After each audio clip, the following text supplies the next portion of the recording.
Twitter is working on a new subscription-based platform codenamed Griffin. Griffin, yeah. And I had talked about this a while ago. I said they should just pay $100 a year and let everybody be verified, or $5 a month, and they'd have a great revenue stream. And then you could just click a button and say, I only want to see people who pay, and anybody else will just be grayed out, or, I could filter them out just like the quality filter. Wednesday morning, Twitter posted a job listing revealing they're building a new internal team, codenamed Griffin, that is building a subscription platform. And this is just like the easiest layup for Alex and journalists. It's like, do you not think journalists are reading your job descriptions? Oh my Lord, that's just like the easiest hack in the world, right, Alex? Yep. When I saw this, I was like, come on, guys. Come on. You can't announce your secret project in a thing we're going to go read. Like, come on, we're going to see this. Looking for test drivers and right, self-driving. Exactly. It's like, for a special project that is not a self-driving car. And the popular theories right now is that it's a Twitch Patreon-style subscription, which would be quite nice, actually. So you could subscribe to individual accounts, and that would be amazing for people to be able to monetize themselves. I talked to Evan Williams about that a decade ago.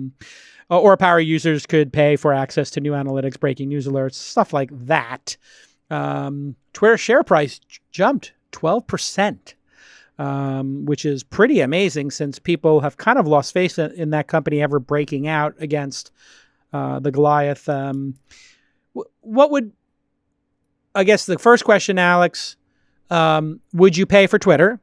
And if you would pay for Twitter, what features, top 3, in ranked order, would you want to pay for? It's a great question. One, absolutely. I've been on Twitter since 2007, 2008, and I still use it as much as I did 10 years ago, which is a shocking thing to say out loud, but I'm still as attached to it. So whatever they want to charge me, I would have to pay because I can't not have it. So they could charge me an infinite amount of money. I would just go broke because I'd have to give it to them.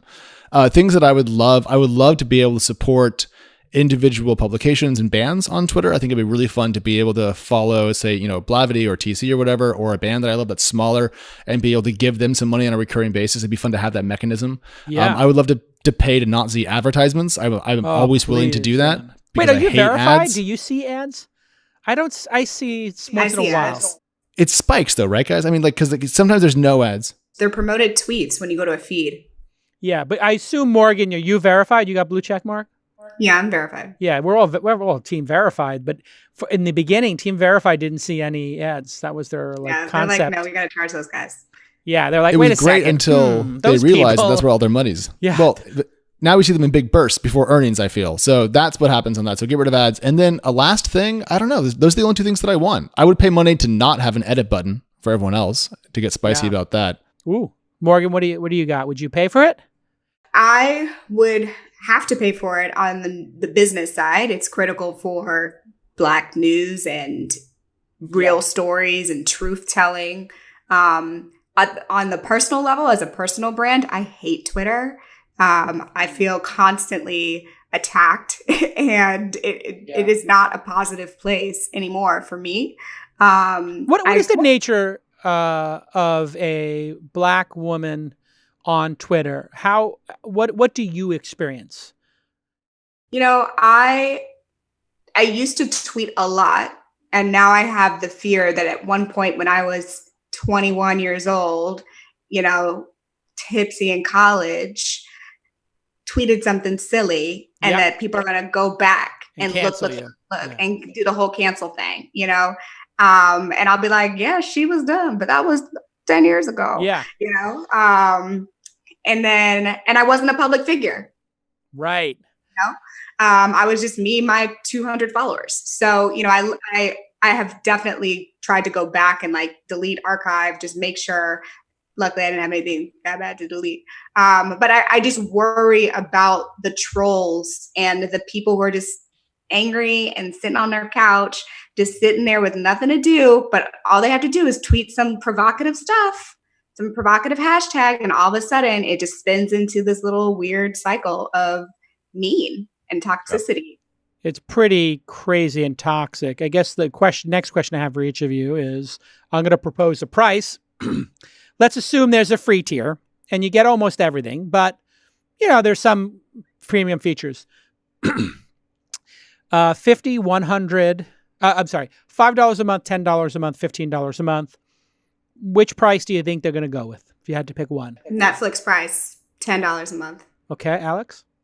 I think that's right, but I just realized I have an idea about why they're doing this, Jason. You've been tracking SaaS stocks, I presume, like everyone else has been, because software prices have gone through the roof. Twitter is an ads business, and everyone doesn't love an ad business if it's not Google or Facebook. So I bet Twitter just wants some gosh darn recurring revenue, and that's going to juice their valuation nicely. So from a 100%. Financial perspective, it's smart. But I would pay $15 or $1,500 if they demanded me to pay it, because I can't not have it. You're a super user, though. Absolutely. I'm guilty as charged. I mean, I don't feel great about this, but I'm trying to be as honest as I can be on the show. I'm not particularly cool, and I do tweet too much. So this is my world. This is where I hang out with my collection of weird goofball friends. So, I think the analytics part and some of the premium features that you use third party for. So the feature I've been asking them for is archive. So, on Instagram, you can archive your old stuff. I also archived my entire Facebook. I had to use a third party tool. It was like a Chrome extension. I just literally archived everything because I don't like to use it. And I don't want people bringing up pictures of my kids and stuff like that. And, you guys, we've all went from kind of obscure figures 10, 15 years ago to now being, more notable. And so you do get a little bit of security concerns, or also, the way people use Twitter it was almost like a chat room. And people forget that. Like, people were tweeting hundreds of times a day, and they were just responding to each other as if it was a chat room. And so you could find chats that were like, yes, and okay, sure. And it's like, what? What's this relation to? So I archived my whole thing, but you can't archive. So I just used there's some tweet deleting tool for this $10 a month. And so I downloaded my archive, and then I deleted everything. And then so now I just have my last 2 years or something. Oh, that's great. It's kind of cool. You can just type in tweet deleter. And then there's some people now who just say every 1,000 tweets, just keep the last 1,000, or just keep the last 100 days, whatever it is. It's like your iMessages. Is the iMessage does that? You're saying? Yeah, I didn't know that feature existed. So anyway, it's kind of a cool thing. And that's what I would pay for. Also the analytics, people pay for Buffer or analytics, TweetDeck, all that stuff that businesses use. Man, there's so many great things they could use. And we were investors in a company called Get Little Bird that got sold. And they did a very interesting thing, which was like they would create Twitter lists automatically. So you'd say, hey, give me everybody involved in sushi restaurants. And you'd say, okay, give me 10 sushi related Twitter handles. And then it would go out and do the cross-referencing and say, who do these handles follow and comment? Okay, that's the second degree. And it'll kind of do a bit of page ranking. And there's so many amazing ideas there.